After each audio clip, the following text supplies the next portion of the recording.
Dr. Fauci, who has basically lied about everything, and I got a list of things that he lied about that we're going to get to in just a moment.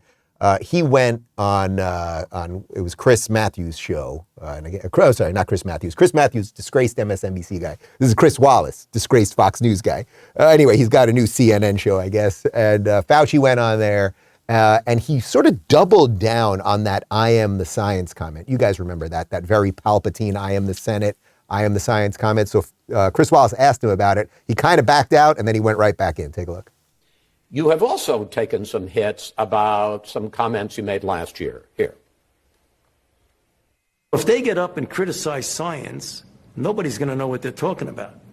But if they get up and really aim their bullets at Tony Fauci, well, people could recognize there's a person there, there's a face, there's a voice you can recognize, you see him on television. So it's easy to criticize. But they're really criticizing science because I represent science. That's dangerous. To me, that's more dangerous than the slings and the arrows that get thrown at me. Your critics accuse you of hubris. Right. They say that you express a certainty and a disregard for the views of others. Yeah. Can you understand when you say, I represent science? Sure, I can understand how that could have been taken out of context, and I probably had to do it all over again, would have changed the wording a little bit of that. What I was trying to say, Chris, is that what I was doing was saying, here are the data of why vaccines are safe and effective, so we should be getting people vaccinated.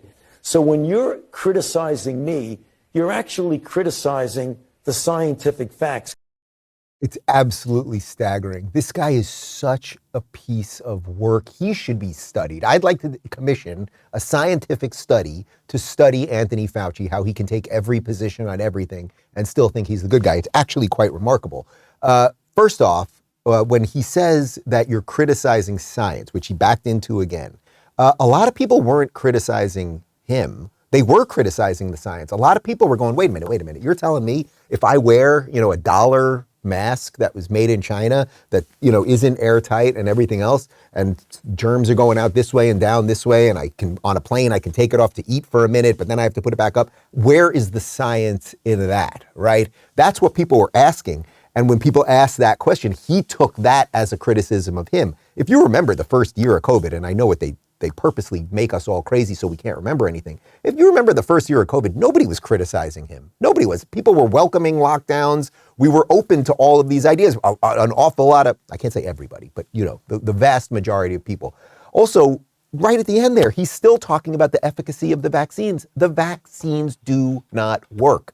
As I said on the show yesterday, it's only my own personal experience, but I think we all have personal experience that has some validity. My entire family, parents, sister, aunt, uncle, cousin, me, a couple other people I know, all got COVID last week. I'm the only one not vaxxed. I was completely fine outside playing basketball all day. Everybody else was sick, various ages, some older, some younger.